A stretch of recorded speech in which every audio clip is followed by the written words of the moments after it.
Hello guys, मेरा नाम हर्ष दुबे है और आज जो अरस्तु सीरीज जो हमारी चलती हुई आ रही है उसके 23 क्वेश्चंस को हम डिस्कस करने वाले हैं। उसमें से कुछ ये 3 क्वेश्चंस आज डिस्कस करने वाले हैं। ठीक है, तो हमारा जो था वो क्रम से चलता हुआ आ रहा था, मतलब चैप्टर वाइज चलते हुए क्वेश्चंस आ रहे थे। आज जो है 12th क्लास की सेकंड बुक के कुछ क्वेश्चंस है, टॉपिक वाइज हम करा रहे थे। तो उसके अंदर हम 23 सीरीज जो है, मतलब कि अरस्तु सीरीज के नाम से 23 क्वेश्चंस की सीरीज हम जो चला रहे हैं उसके अंदर से ही आपका पेपर जो बनना है। ठीक है, तो आज जो हम डिस्कस करने वाले हैं अरस्तु नाम की सीरीज जो है चला रहे हैं उसके कुछ क्वेश्चंस हैं वो डिस्कस करने वाले हैं, किस प्रकार से ये क्वेश्चंस अपनी अहम भूमिका निभाते हैं आपके 12th एग्जाम के बोर्ड के पेपर के अंदर। ठीक है, पहला जो है प्रथम हम चुनाव की बात करेंगे। हम चुनाव से पहले कुछ और बात करेंगे। ठीक है, तो ये सारी चीज जानने की हम कोशिश करेंगे कि चुनाव क्या है, चुनाव में क्या क्या चीजें हुई, ये सारी चीज हम जानने की कोशिश करेंगे। ठीक, ये भी जानने की कोशिश करेंगे कि भाई प्रथम जो आम चुनाव हुआ था वो देखने की हम कोशिश करेंगे, वो जानने की हम कोशिश करेंगे और समझने की कोशिश करेंगे कि वो चीज क्या है, कैसे है और किस चीज को बढ़ावा देती है। ये सारी चीज हम जानने की कोशिश करेंगे।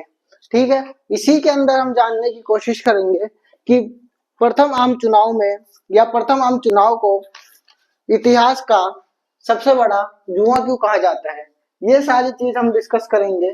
ठीक है, और जानने की कोशिश करेंगे। मेरा नाम Harsh Dubey, as a political science teacher. जैसे कि आपको पता है 11th-12th को पढ़ाने के लिए मास्टर्स जरूरी है, जो कि मेरी है मास्टर पॉलिटिकल साइंस के अंदर ही, मास्टर ऑफ आर्ट्स जिसे बोलते हैं। ठीक है, तो हम स्टार्ट करते हैं कि प्रथम आम चुनाव जो है, इससे पहले हम कुछ चीजें जानने की कोशिश करेंगे कि जैसा हमको पता है कि 15 अगस्त 1947 को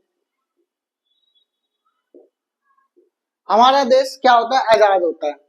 तो 15 अगस्त 1947 को जब हमारा देश आजाद होता है उससे पहले एक और देश क्या होता है, हमसे अलग होता है, जिसका नाम है पाकिस्तान। 14 अगस्त की मध्य रात्रि, मतलब 14 और 15 अगस्त की मध्य रात्रि को एक देश आजाद होता है जिसका नाम होता है पाकिस्तान। मतलब आजाद क्या बोलेंगे, हमसे अलग होता है, जिसका नाम था पाकिस्तान। और मध्य रात्रि को ही हम 15 अगस्त 1947 को भारत भी आजाद होता है। तो जब आजाद हुआ तो हमारा जब संविधान बना, कॉन्स्टिट्यूशन मेकिंग, ठीक है, जब हमारा संविधान बना तो संविधान के अंदर ही क्या हमारा जब संविधान बना, कब बना भाई, 26 नवंबर 1949 को बन के पूरा तैयार हो गया। 26 जनवरी 1950 को संविधान लागू करा जाता है।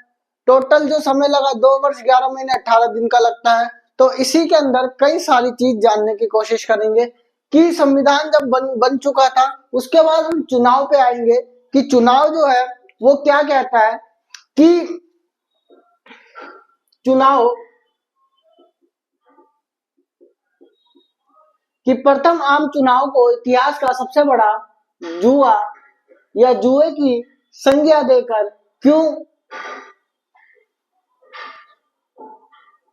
मतलब कि आशंकाएं व्यक्त की जाती है। क्यों आशंकाएं व्यक्त की जाती है भाई, तो इसके अंदर क्या क्या पॉइंट है ये देखने की कोशिश करेंगे कि प्रथम आम चुनाव जो है वो याद रखेंगे कि पहला आम चुनाव कब हुआ। वैसे तो आम चुनाव की जो मैं बात करूं वो 1951 और 1952 के मध्य में हुआ था। ठीक है, जैसा कि हमें पता है कि 25 अक्टूबर लिखना स्टार्ट करेंगे। 25 अक्टूबर 1951 से लेके 21 फरवरी 1952 तक ये चुनाव चलता है।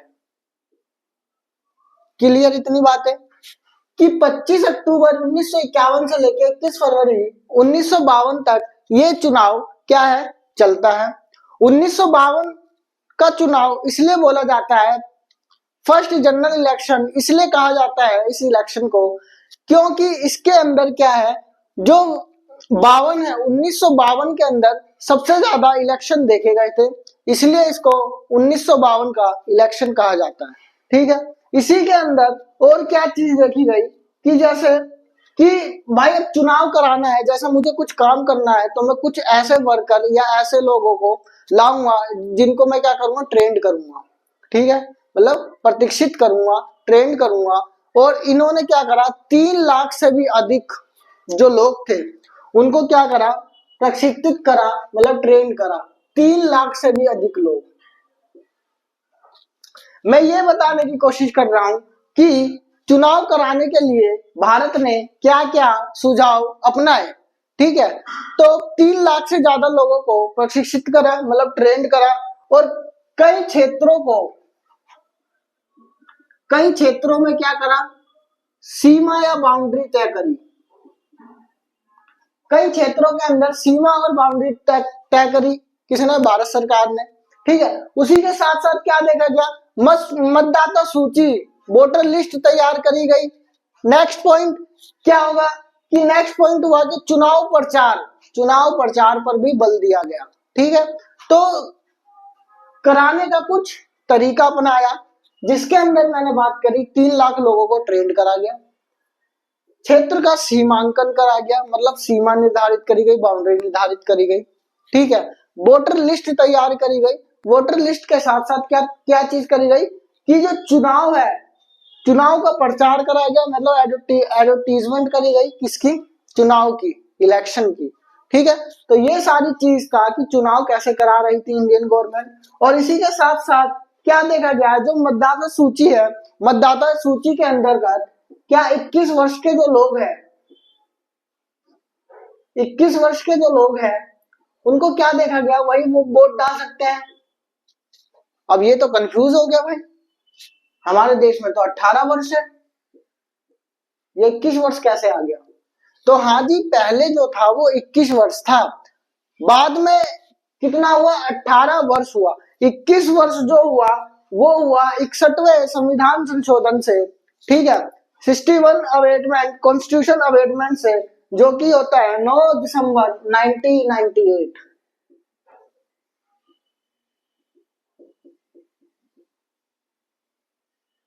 9 दिसंबर 1988 के अंतर्गत 61वां संविधान संशोधन होता है। 61वां संविधान संशोधन होता है 9 दिसंबर 1988 के तहत, जो कि क्या बोलता है कि जो 21 वर्ष की आयु है, 21 वर्ष की आयु को हटाकर अब 18 वर्ष के लोग क्या करेंगे, वोट डालेंगे। 1947 से 1988 तक जो लोग थे वो 21 वर्ष के लोग क्या कर रहे थे, वोट डाल रहे थे। लेकिन 1988 के बाद क्या हुआ कि 18 वर्ष के लोग भी क्या हो गए, वोट डालने के लिए इलिजिबल हो गए। क्लियर इतनी बात। इसी के साथ और क्या देखने के लिए मिला कि भैया ये जो संशोधन था, एक विधेयक होता है, मतलब बिल होता है, जो विधेयक था वो विधेयक संसद के अंदर, भारतीय संसद के अंदर 129वां विधेयक देखने के लिए मिला। 61वां संविधान संशोधन देखने के लिए मिला। तो कॉन्स्टिट्यूशन का आर्टिकल 3 to 6 के अंदर ये मेंशन करा गया कि जो 18 वर्ष के लोग हैं वो वोट डाल सकेंगे। क्लियर इतनी बातें समझ में आई। सारी चीज जो है मैंने डीपली पढ़ा दी है। आ जाएगा क्वेश्चन कि भैया 1 नंबर में भी आ सकता है कि 18 वर्ष की आयु को वोट देने का अधिकार कब करा गया, तो आपका आंसर आना चाहिए। ठीक है, इतनी बात क्लियर। तो पहले आम चुनाव की राय। अब आते हैं हम अपने क्वेश्चन पे, बड़ा जुआ क्यों कहा गया भाई संज्ञा। तो पहले आम चुनाव के अंदर हिंदुस्तान टाइम्स एक करके पत्रिका हुई, मतलब न्यूज़पेपर हुआ, जिसने ये कहा कि इतिहास का सबसे बड़ा जुआ खेलने जा रही है भारत सरकार, यहाँ पर चुनाव करा के लोकतंत्र स्थापित करके। ठीक है, और एक और पत्रिका थी जिसका नाम था ऑर्गेनाइजर नाम की एक पत्रिका थी। उसने भी क्या कहा कि जवाहरलाल नेहरू जो है वो सार्वभौमिक वयस्क मताधिकार, जो कि यही बात करता है कि 18 वर्ष के जो लोग हैं वो वोट डाल सकते हैं। सार्वभौमिक वयस्क मताधिकार, यूनिवर्सल अडल्ट की जो हम बात करते हैं, यूनिवर्सल अडल्ट की जो हम बात करते हैं, सार्वभौमिक व्यस्क मताधिकार की जो हम बात करते हैं, वही 18 वर्ष के लोग क्या करेंगे, वोट डालेंगे। वो कहीं ना कहीं जो हमारे भारत के पहले प्रधानमंत्री पंडित जवाहरलाल नेहरू है, वो अपने आप को हारता हुआ देखेंगे। ये ऑर्गेनाइजर पत्रिका जो थी, न्यूज़पेपर जो था, उसने कहा था या प्रिंट करा था। क्लियर इतनी बात है, समझ में आ रहा है ना। फिर उसके बाद क्या देखने के लिए मिला इसके अंदर, उसके बाद ये देखने के लिए मिला कि 1952 में इस चुनाव को कराया गया। लोकतंत्र स्थापित करने का सबसे बड़ा भूमिका थी इसमें कि लोकतंत्र स्थापित कैसे करा जाए, लोकतंत्र को, डेमोक्रेसी को इस्टेब्लिश कैसे करा जाए। ये ही जुआ है कि हमें कुछ नहीं पता, यहाँ जो लोग हैं वो पुअर्टी है, मतलब गरीबी देखी गई है, गरीब लोग हैं, अनपढ़ लोग हैं, ऐसा कैसे हम वोट देने का अधिकार या ऐसी कौन सी प्रणाली लाए कि जिसमें जो लोग हैं उनको अच्छे से समझ में भी आए और वो क्या कर सके, वोट दे सके। तो ये सारी चीज क्या है, जुआ बनाती है कि भैया क्या है, जैसे मेरे पास क्या है, अब ये 5 रुपए ही पड़े हैं, अब 5 रुपए मेरे पास जीवन के है, 5 रुपए मैंने लगाए हैं, तो मैं सबसे बड़ा जुआ खेल रहा हूं। तो यही इसी के अंदर देखने के लिए मिला कि वो अगर मैं 5 रुपए हार जाऊंगा तो मैं सबसे अपनी जीवन का सबसे बड़ा जुआ खेल रहा हूं ना।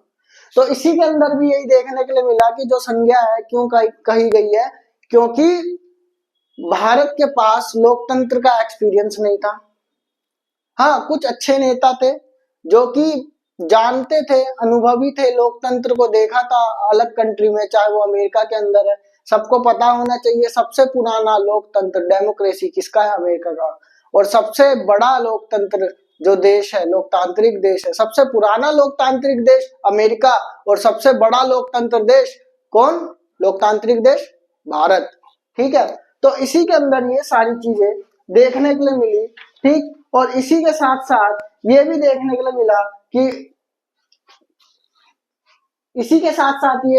लिए मिला कि विकास की नींव को भी रखना था, क्योंकि कृषि प्रधान हमारा देश है, कृषि व्यवस्था तो थी लेकिन हमें विकास डेवलपमेंट की तरफ भी आगे बढ़ना था। ये सारी चीजें इसके अंदर मेंशन है। ठीक है, अब आते हैं हम भारतीय जनसंघ और भारतीय कम्युनिस्ट पार्टी की विचारधारा में अंतर। तो अंतर बताने से पहले मैं सोच रहा हूं कि सारी पार्टी एक एक करके मैं धीरे धीरे डिस्कस कर लूं, छोटी छोटी हैं, ज्यादा बड़ी पार्टी नहीं है। जिसमें से एक पार्टी आती है सोशलिस्ट पार्टी। सोशलिस्ट पार्टी जो है 1994 के अंदर, सोशलिस्ट पार्टी जो है 1934 के अंदर देखने के लिए मिलती है। कांग्रेस के अंदर ही कुछ ऐसे सदस्यों का गठन होता है जो कि सोशलिस्ट पार्टी का निर्माण करते हैं, और 1948 के अंदर ये पूरी तरह से क्या होते हैं, अलग हो जाते हैं। किससे, कांग्रेस से। ठीक है, और इसके जो प्रमुख नेता हुए, ठीक, इसके जो प्रमुख नेता हुए वो हुए, संस्थापक जो हुए, फाउंडर जो हुए, वो संस्थापक, उनका नाम था आचार्य नरेंद्र देव।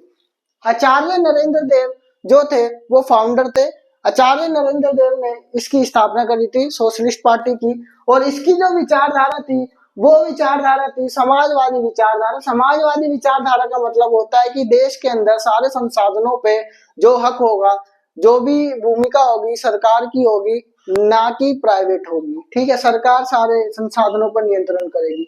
इसके अन्य जो नेता हुए राम मनोहर लोहिया, ठीक है, और जयप्रकाश नारायण, ये सारे क्या थे, नेता थे। जयप्रकाश नारायण हो गए, एम राव जोशी हो गए, ठीक है, राम मनोहर लोहिया हो गए, ये सारे जो है सोशलिस्ट पार्टी के नेता हुए। ठीक है, फिर एक आती है, फिर इसी के अंदर सोशलिस्ट पार्टी के अंदर ये 3 पार्टी में विभाजित हो जाती है, जो कि एक किसान मजदूर पार्टी, प्रजा कम्युनिस्ट पार्टी और एक संयुक्त कम्युनिस्ट पार्टी। किसान मजदूर पार्टी, नेक्स्ट प्रजा सोशलिस्ट पार्टी और नेक्स्ट संयुक्त सोशलिस्ट पार्टी के नाम से जानी गई। इतनी बात क्लियर। फिर उसके बाद कम्युनिस्ट पार्टी ऑफ इंडिया आती है, next party communist party of India. भारतीय जनसंघ और भारतीय कम्युनिस्ट पार्टी के अंदर अंतर स्पष्ट करें, यही हमारा क्या है, क्वेश्चन है। तो इसी के अंदर देखने के लिए भारतीय कम्युनिस्ट पार्टी और जनसंघ, भारतीय कम्युनिस्ट पार्टी को पहले समझते हैं, फिर जनसंघ को हम समझने की कोशिश करेंगे। तो भारतीय कम्युनिस्ट पार्टी जो है 1917 की रूसी क्रांति के तहत ये अपना प्रभाव देखने के लिए मिलता है। मतलब 1917 से जो रूसी क्रांति हुई थी उससे प्रभावित होकर ये पार्टी जो है आई। ठीक है, तो 1917 मैंने पढ़ाया था पहले लेक्चर में, जाके देखना वहां पर पहले लेक्चर के अंदर कि 1917 के अंदर क्या हुआ था, रूसी क्रांति क्या होती है, कौन संस्थापक थे, ये सारी चीज मैंने पहले लेक्चर के अंदर पढ़ा रखी है। समाजवादी पूंजीवादी व्यवस्था क्या होती है, विचारधारा किसे कहते हैं, ये सारी चीजें मैं पढ़ा चुका हूं। ठीक है, इसके अंदर देखने को मिला कि ये भी 1935 के अंदर कांग्रेस से क्या होती है, अलग होती है। 1935 के अंदर कुछ ऐसे नेता, दिग्गज नेता जो कि अलग, मतलब कि कांग्रेस के अंदर ही रह के कुछ नेता अलग होने की कोशिश करते हैं और 1941 में ये अलग हो जाते हैं। इसी के एक नेता, कम्युनिस्ट पार्टी ऑफ इंडिया की मैं बात कर रहा हूं, जिसको बोलते हैं सीपीआई। इसके जो प्रमुख नेता हुए वो है अलकुलम मलकुलम नंदुगरीपाद। ठीक है, मतलब अलकुलम ललकुलम नंदुगरीपाद जो थे ES नंबूदरीपाद के नाम से जान जाते हैं। ES मतलब अलकुलम मलकुलम नंदुगरीपाद। ठीक है, तो ये जो कुछ नेता हुए, फिर और नेता हुए जो हुए वो PC जोशी हुए। PC जोशी के साथ साथ जो हुए वो अजय घोष हुए। ये सारे नेता क्या है देखने के लिए मिलते हैं। ठीक है, इसकी जो विचारधारा थी वो समाजवादी विचारधारा से प्रेरित था, और समाजवादी विचारधारा से प्रेरित के साथ साथ 1901 बात इसने और कही थी कि जो 1947 में क्या जो भारत को आजादी मिली है वो आजादी नहीं कहलाएगी, वो स्वतंत्र पूर्ण रूप से आजादी नहीं कहलाएगी। इसके अंदर ये बात करी गई थी, और ये भी बात करी गई कि भारत की दूसरी सबसे बड़ी पार्टी के रूप में ये उभरी, और 1952 में जो चुनाव हुआ था उसके अंदर ये 16 सीटों पे जीत हासिल करती है। और जो 1952 से लेकर 1956 तक, ठीक है, 57 के अंदर क्या दूसरा चुनाव होता है, 57 के अंदर क्या दूसरा चुनाव होता है। ठीक, आगे मैं पढ़ाऊंगा कि दूसरा आम चुनाव कब हुआ। ठीक है, इसी के अंदर मैं बताऊंगा दूसरा सेकंड जनरल इलेक्शन कब हुआ, ये देखने के लिए मैं बताऊंगा। तो इसके अंदर मैं बता रहा था कम्युनिस्ट पार्टी जो है, दूसरा जो मैं ये बता रहा था कि 1957 में इसको सीट जो मिलती है, तो केरल के अंदर क्या होता है कि एक कांग्रेस पार्टी जो है उसकी सरकार नहीं बनती है, और पहले CM बनते हैं जो इसके पार्टी के मेंबर हुए अलकुलम मलकुलम नंदुगरीपाल, उनको CM बनाया जाता है केरल का। ठीक है, आगे मैं बताऊंगा। ठीक, उसी के साथ साथ ये विभाजन के समय इसने अपनी अहम भूमिका निभाई। भाई इसका जो CPI जो है कम्युनिस्ट पार्टी ऑफ इंडिया, इसको 2 गुट में तोड़ दिया जाता है।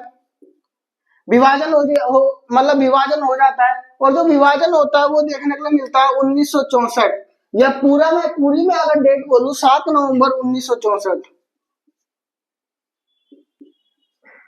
लिखते हैं ना, सारी चीजें इंपॉर्टेंट है।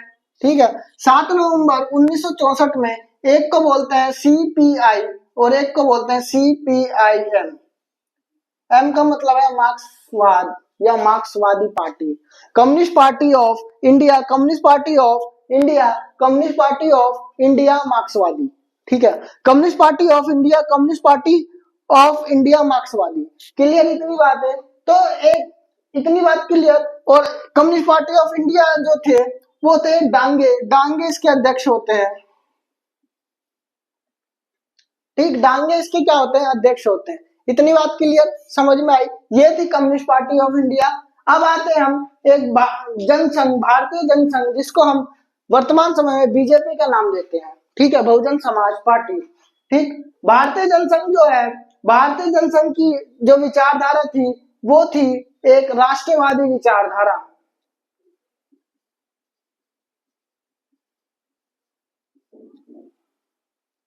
राष्ट्रवादी विचारधारा मतलब राष्ट्रवादी जो विचारधारा से प्रेरित थी भारतीय जनसंघ, और भारतीय जनसंघ जो थी वो 1951 में देखने के लिए मिली।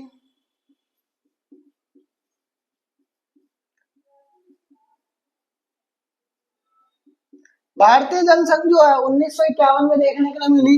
इसकी विचारधारा राष्ट्रवाद थी, नेशनलिज्म को बढ़ावा देती है। बीजेपी यही तो बोलते हैं राष्ट्रवाद, एक भारत महान, अखंड भारत का हम सपना देखेंगे, अखंड भारत की ये बात करती है, हिंदुत्व की राजनीति पे ये चलती है।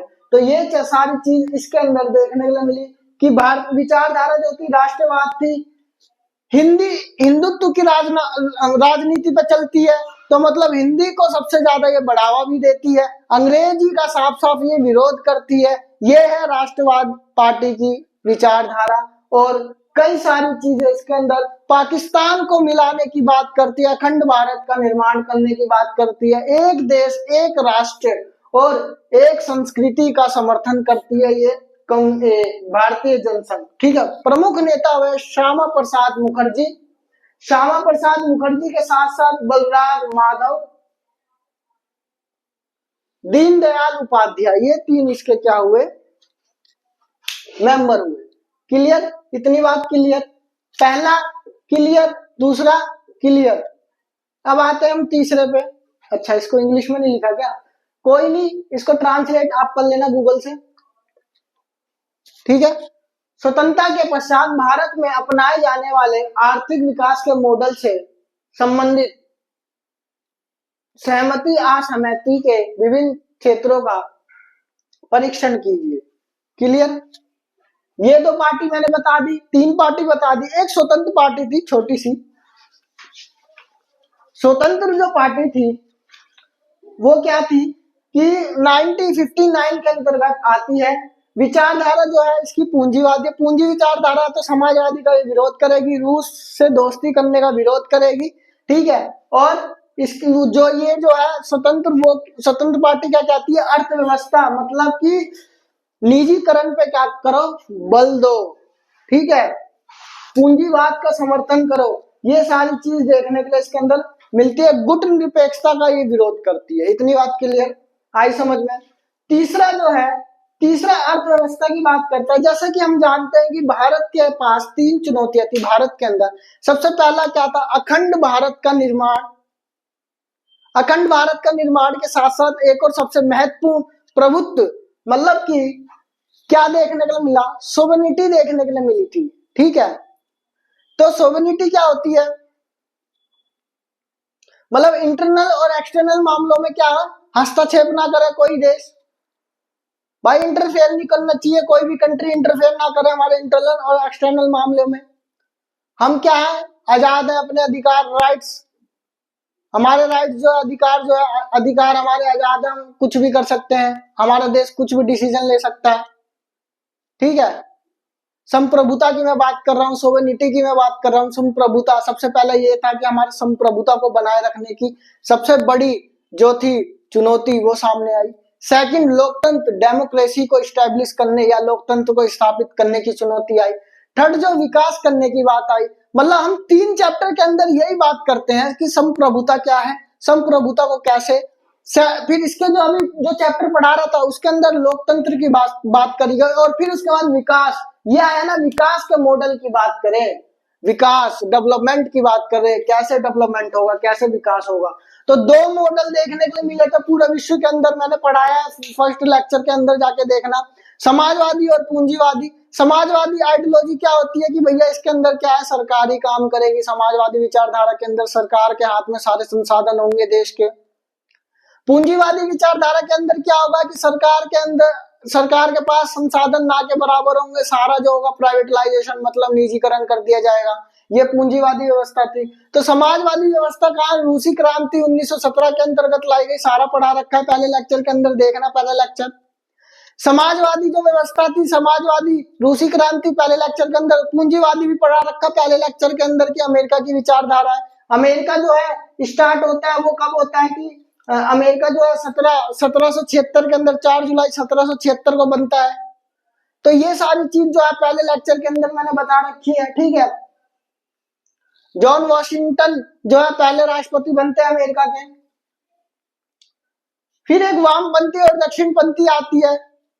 ठीक है, तो वामपंथी क्या होते हैं, वामपंथी समाजवादी विचारधारा को, मतलब गरीब पिछड़े वर्ग के लिए काम करते हैं।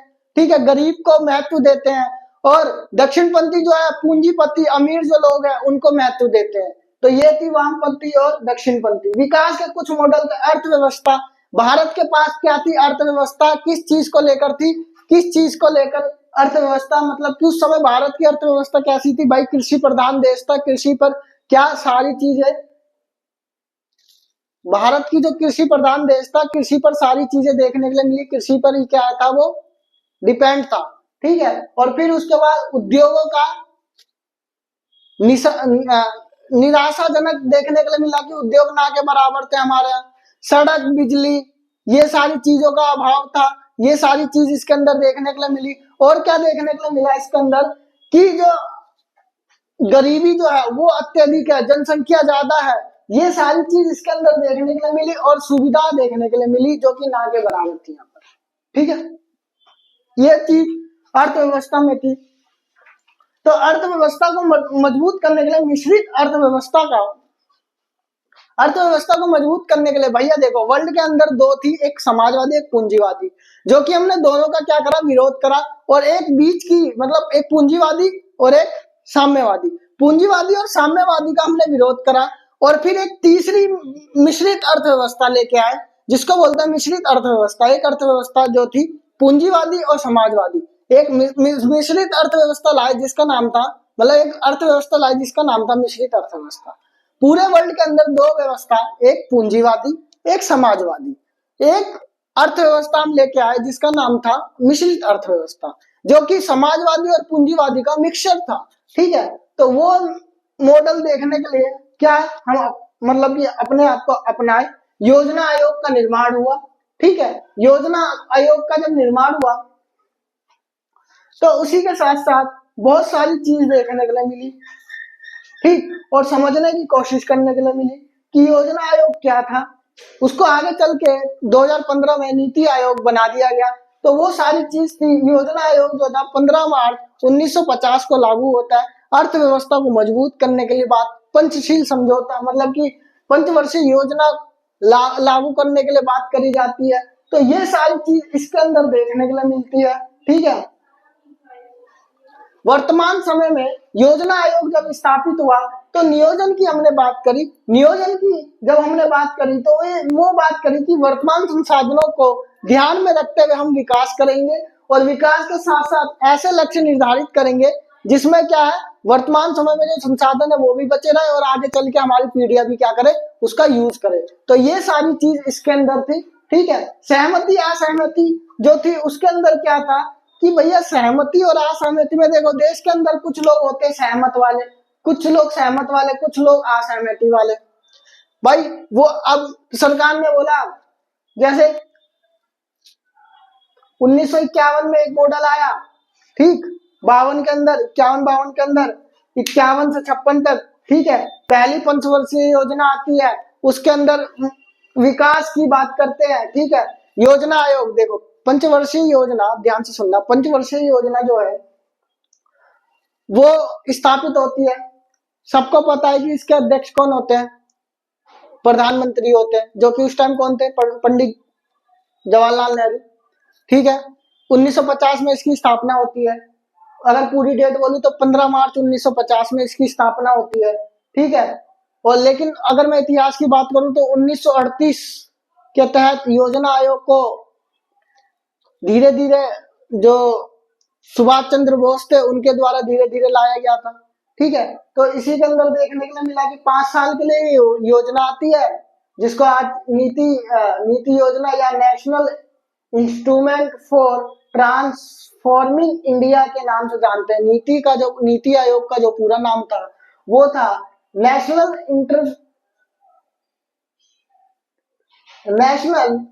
इंस्टीट्यूट फॉर ट्रांसफॉर्मिंग इंडिया, ठीक है। 1